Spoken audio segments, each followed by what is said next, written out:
Mitch, was that a case of Joker being Joker in overtime, or was there something you guys that you saw you guys could have done better?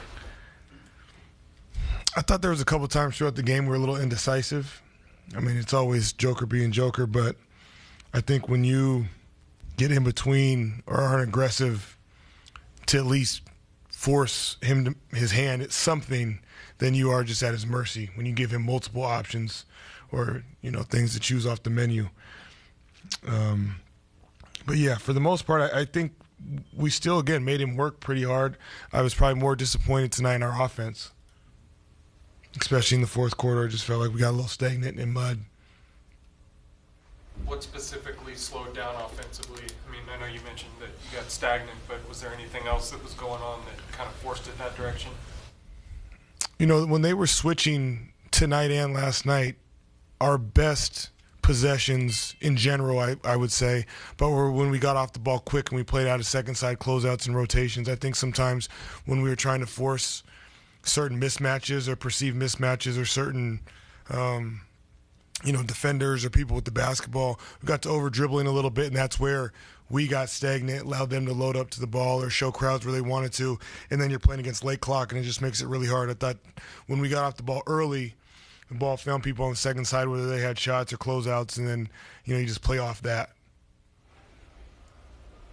You beat them on the road last night. You lose to them in overtime against the best player in the world. Is that a case where you're disappointed, with the loss, or just feel good about where you guys are overall at this point? I think all of it's partially true. Frustrating loss, especially when you felt like you had some control late in the game like we did in the fourth quarter. You don't play a team of that caliber 2 nights in a row as well as we did without saying you're doing some good things. So it's that never-ending battle at improvement and perfection and growing. Overall, you guys have had a winning record since being fully healthy. Is that, a good sign for you, even if you lose a game like tonight, that, overall it seems like the pieces are starting to click a little bit more? Yeah, and I don't even know when you're alluding to be honest, like in terms of the record. I think we're growing as a team, just in terms of trying to execute, trying to be fundamentally sound, more consistent, trying to be more connected on defense, and not skipping steps in terms of transition defense, spacing on offense, having the ball go side to side, and be disciplined and trying to play good team basketball. When a guy like Michael Porter gets on a roll like he was, do you consider a couple of possessions with the zone, or try to do something to disrupt what he's got going on? Yeah, no, he got going, and he did a really good job, especially when we were doing an okay job with everybody else. He kind of kept them afloat there, and we did have some breakdown in coverages, and there might have been some things that I could have done as well, to your point. But yeah, it's one of those you just live and learn, and hopefully you execute a little bit better and learn from some of the decisions we made. Thank you.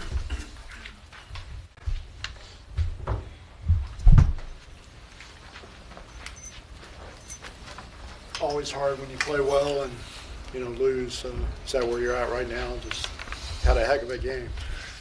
Yeah, I mean, I thought we last night. Oh, I mean, me personally,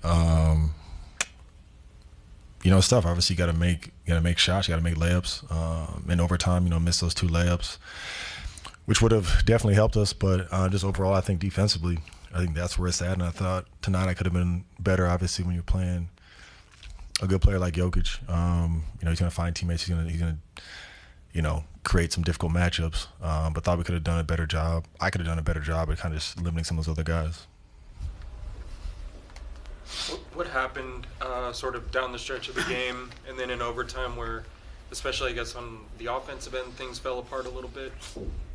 Yeah, I mean, I think we just got to continue our pace. I think we got out in transition, make our miss, we'll run up the floor, not settling as much in sets. I thought that's when we were at our best.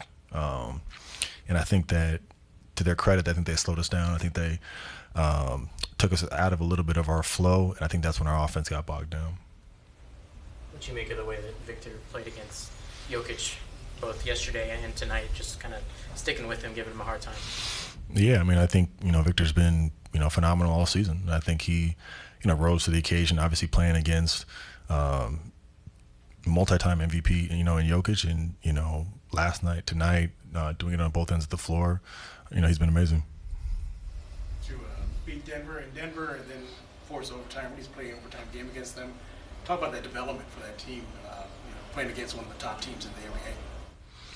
Yeah, I mean, I think, we have a lot of belief in our locker room, and, every night we have a, expectation to win. So I think for us, there's no moral victory. There's no solace in splitting, a back-to-back. I think for us, we felt that both games were winnable. We felt like we put ourselves in position to win both, and it's unfortunate that, we let go of the rope a little bit there in the fourth and in overtime. So just something to watch, for tomorrow, and then, regroup in Chicago.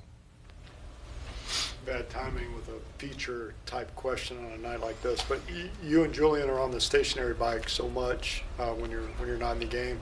Have you always done that, or is that